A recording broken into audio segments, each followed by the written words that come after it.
Olá pessoal, para quem não me conhece, aqui quem fala é o Dr. Fabiano Arruda e hoje eu vou apresentar para vocês um artigo que foi publicado recentemente, agora de janeiro de 2022, na Plastic Reconstructive Surgery, falando especificamente sobre a ruptura silenciosa que pode ocorrer nos implantes de mama de silicone. Bom, para você que não me conhece ainda, eu quero citar para você. Você pode me seguir no Instagram, que é o @drfabianoarruda_plástica, ou mesmo aqui no nosso canal do YouTube, que é o Tudo Sobre Cirurgia Plástica. Esse canal é voltado exclusivamente para falar sobre assuntos relacionados à cirurgia plástica e o desenvolvimento humano. Então, hoje nós estamos falando um pouquinho sobre um assunto que foi escolhido lá no nosso Instagram, que foi sobre essa questão da ruptura silenciosa dos implantes mamários. Bom, para quem não sabe, existe um estudo, esse estudo aqui chamado Core Clinical Trial, em que foi utilizada a ressonância magnética e foi observado que alguns pacientes, com a utilização dessas marcas de implante, e aqui nós temos que falar que essas marcas de implante são as marcas mais utilizadas hoje nos Estados Unidos, então que é um pouquinho, talvez seja diferente aqui no Brasil, porque no Brasil nós temos um grupo variado de marcas de várias nacionalidades, de várias origens, né? E com gels também de consistência, aderência diferentes. Então isso pode variar aqui no país. Mas o que foi observado então é que para aqueles pacientes que inicialmente colocaram uma prótese de mama primária, existe uma possibilidade de ruptura de implante. Ela é muito mais comum naqueles implantes em forma de gota, que são colocados aqui, por exemplo, na Allergan, aqui o Shaped, que é utilizado para reconstrução de mama. Mas se a gente for observar aqui é para acima de 8 anos, cerca de 9,3% dos implantes redondos da Allergan foi detectado uma ruptura silenciosa. Especificamente nos Estados Unidos tem esses implantes aqui da Mentor e também os implantes da Sientra, que estão por volta de 8,7%. O que a gente tem que falar aqui que é importante, porque você talvez está assistindo esse vídeo e tem uma prótese mamária e está preocupada. Para que assista esse vídeo até o final, tá bom? Que lá no final nós vamos passar algumas orientações para você que já colocou prótese mamária para poder fazer o seu acompanhamento e discernir caso tenha algum tipo de alteração relacionada com isso. O que a gente tem que falar é que esse estudo não é o estudo que a gente está falando, é só um estudo com alguns dados citados, e aqui está bem misturado os dados, você vê que tem mistura de prótese de um lado com o outro, então essa variação aqui pode ser diferente para a Sientra. Às vezes aqui tem um estudo que o acompanhamento dos pacientes é um período maior que das outras marcas, então por isso que existe uma diferença aqui específica. Mas especificamente esse estudo ele tinha um objetivo de quê? Bom, nós temos o ultrassom de alta resolução. Será que ele seria útil para a gente poder detectar os pacientes nos consultórios utilizando isso por um cirurgião plástico ou por alguém da sua equipe, e aqui falando especificamente dos Estados Unidos treinada? Então eles pegaram pacientes que foram submetidos ao implante mamário pela primeira vez e colocaram nesse estudo. Trata-se de um estudo prospectivo multicêntrico tipo coorte, para tentar se observar a prevalência da ruptura silenciosa. Foi realizado nos Estados Unidos, principalmente com as marcas da Allergan, da Sientra e da Mentor, entre abril de 2019 até março de 2020. E o equipamento utilizado é um tração de alta resolução de 7 a 13 MHz com probe linear. Bom, ainda na metodologia, é um estudo que foi utilizado em 9 centros de medicina privada. Esse exame realizado ele foi padronizado, a forma do screening de utilização. Todos os membros da equipe eles foram treinados, né? Então sempre tinha nessa equipe para fazer esse exame inicial um cirurgião plástico, uma enfermeira registrada e um médico assistente certificado. Lembrando que, como é nos Estados Unidos, existem algumas diferenciações técnicas em que existem treinamentos específicos, tanto para enfermeira como para médico assistente, para poder fazer algumas funções monitoradas pelo médico, que aqui no Brasil não é possível ser feito, tá? Ah, Os indivíduos, né, as pacientes que foram identificadas com não ruptura eram reavaliadas por um ultrassonografista referência e nos pacientes também que foram detectados com ruptura, eles eram reavaliados pelo autor, que aqui a gente sabe que é um cirurgião plástico certificado em ultrassonografia com grande experiência. Aqui eu vou criticar uma coisinha nesse estudo.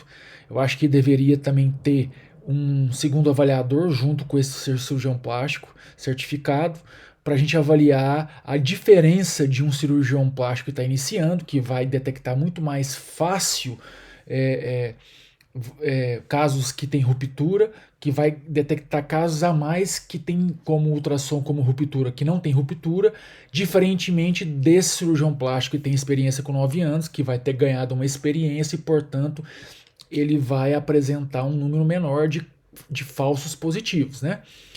E se a gente tivesse também um avaliador experiente junto com ele, nós poderíamos observar se realmente essa experiência desse cirurgião plástico ele pôde realmente, com o tempo de utilização que ele tem, se ele se adequa ou se iguala aos níveis de um ultrassonografista experiente que faz isso praticamente todos os dias da vida, tá? As pacientes selecionadas, elas eram maiores de 18 anos, né, com consentimento informado, e vários dados foram coletados, principalmente relacionados ao tipo de prótese, quando é que foi colocado, por que via que foi colocada. Todas essas informações eram pertinentes e importantes para que fossem evoluídos esse estudo. Bom, o que eles encontraram? Primeiro, eles estudaram 584 mulheres. Dessas 584 mulheres, através desse investigador inicial, esse investigador inexperiente que foi treinado, ele detectou que 115 mulheres tinham suspeita de ruptura de implante. E dessas 115 mulheres, algumas apresentavam ruptura nos 2 implantes e por isso teriam então 141 implantes comprometidos. O restante, que seriam 469 pacientes que foram classificadas como prótese não rompida. Essas pacientes também foram revisadas por um ultrassonografista experiente que encontrou dessas pacientes ainda 16 mulheres com ruptura de implante, das quais 19 implantes foram comprometidos. Olha, somando-se então aqui, nós teríamos 131 mulheres, né, que acabam tendo que ser revisadas pelo autor para ver se realmente havia ruptura do implante ou não. Passado esse período, então, esse autor revisou todos esses casos e para esse autor haviam apenas 82 mulheres com implantes rompidos. Ou seja, 92 implantes, ou seja, 10 mulheres apresentavam rompimento bilateral e 82 e 72 com rompimento apenas de um lado. E dessas 82 mulheres, 40 foram submetidas à cirurgia. E aí, dessas 40, apenas 30 apresentavam ruptura no implante. Aqui eu acho que um detalhe importante desse estudo que você tem que atentar é exatamente isso. Primeiro, para que a gente saiba realmente se há uma efetividade real na utilização do scan por um médico inexperiente, iniciando, ou por alguém que foi treinado por isso, que com o tempo vai ganhar experiência, vai ganhar aperfeiçoamento. O exame padrão ouro para a gente poder fazer o controle não deveria ser um outro ultrassom, ou o ultrassom realizado por outra pessoa. Poderia ser ou uma ressonância magnética, que ainda assim não é o melhor ainda, mas sem dúvida nenhuma, o padrão ouro é isso aqui, ó. A pessoa abriu, olhou com o olho vivo e viu se havia ruptura ou não. Nesse caso especificamente, eu acredito que o controle não foi o exame definido como controle, no caso que deveria ser a cirurgia, ele não foi bem estabelecido. Então, se a gente for olhar, apenas 40 mulheres das 82 que ele suspeitou realmente tinham ruptura. Aí eu não sei, mas será que das 82 para 131, nós vamos ter aí cerca de 29 e 39 pacientes que foram dispensados. Será que nenhuma delas tinha rompimento? A gente não tem como saber, porque não foi aberto, não foi feita uma cirurgia nessa paciente para saber se teve ruptura ou não e se esse autor que é colocado como experiente, ele realmente teve de uma forma adequada a avaliação sobre a dispensação dessa paciente ou não. Segundo fator que a gente tem que colocar aqui, olha só, apenas 40 pacientes foram submetidos à cirurgia, 42 não, ou seja, se eu pegar dessas 42 e não tiver nenhuma delas com rompimento, o índice de detecção vai ser muito baixo. Portanto, o ultrassom não vai ser adequado. Então a gente tem um viés aqui que é importante, que é da amostra selecionada e da comparação do que foi feito. Então o estudo fica muito deficiente em mostrar de fato se o ultrassom com scanning ele é suficiente, se ele é eficiente, se ele é realmente uma opção necessária, apesar do autor às vezes descrever como uma forma diferente. Para você que está olhando aqui pela primeira vez, tem uma foto, tem uma imagem aqui, você vai ver no slide, no canto superior direito, de uma prótese rompida. Em geral, ela não aparece. Essa prótese que foi colocada aqui, eles romperam para mostrar para você como é que é uma prótese rompida. Mas em geral, uma prótese rompida, normalmente ela tem uma coloração mais opaca, tá?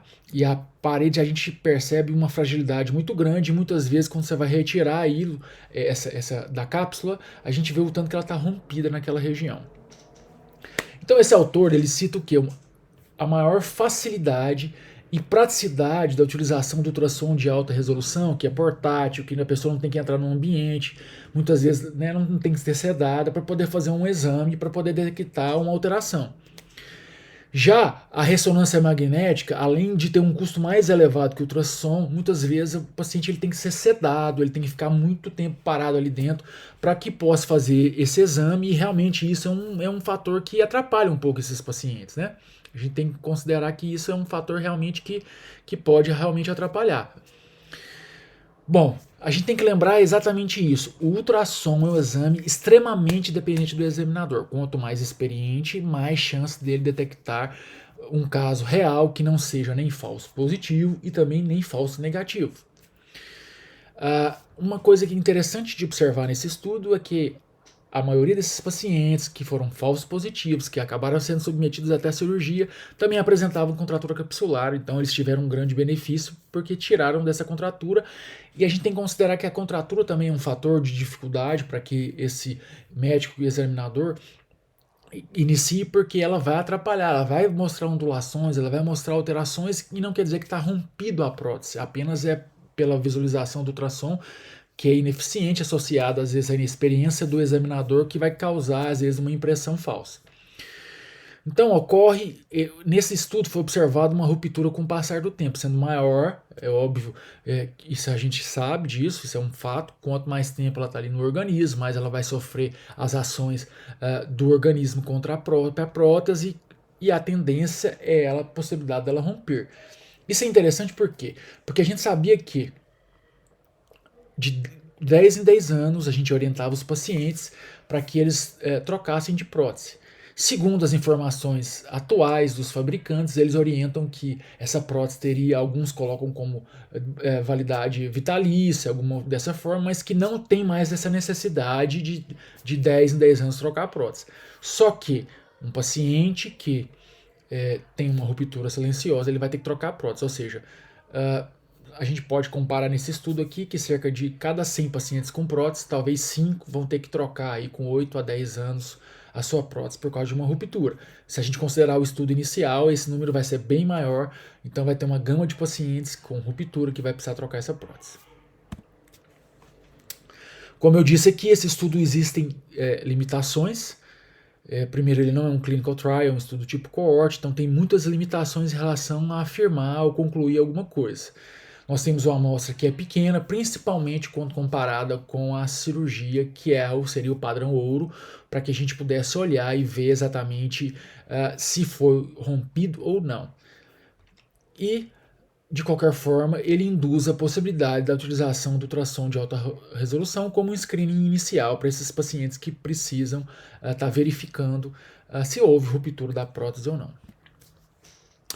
Como conclusão, eu acho que a gente pode colocar aqui algumas afirmações que não mudaram, que são até orientações relacionadas passadas para nós pelo FDA, em que tanto ultrassom ou ressonância devem ser exames iniciais, né, para esses pacientes com 5 anos, e esses exames devem ser repetidos de 3 em 3 anos para verificação se há algum tipo de alteração ou não em relação à prótese mamária. Com esse estudo, a gente sabe que a ressonância ainda entre os exames é o padrão ouro, é o padrão que a gente tem de referência para tentar identificar se houve ruptura ou não. Ainda assim, nós temos que dizer isso, que pode ser que o exame de ressonância mostre que houve uma ruptura, porém, na abertura do procedimento com a cirurgia, pode ser que tenha tratado só uma contratura capsular e não tenha essa ruptura de uma forma mais clara. Eu quero te convidar para que você nos siga também no Instagram. Meu Instagram é o @drfabiano_plástica. E se você gostou desse vídeo que está aqui no YouTube, no nosso canal que é o Tudo Sobre Cirurgia Plástica, eu te peço mesmo que você curta, compartilhe, comente, para que a gente possa estar sempre estimulado a estar passando mais informações, seja para você como paciente ou como médico que nos acompanha aqui. Tá bom? Muito obrigado e um bom dia a todos.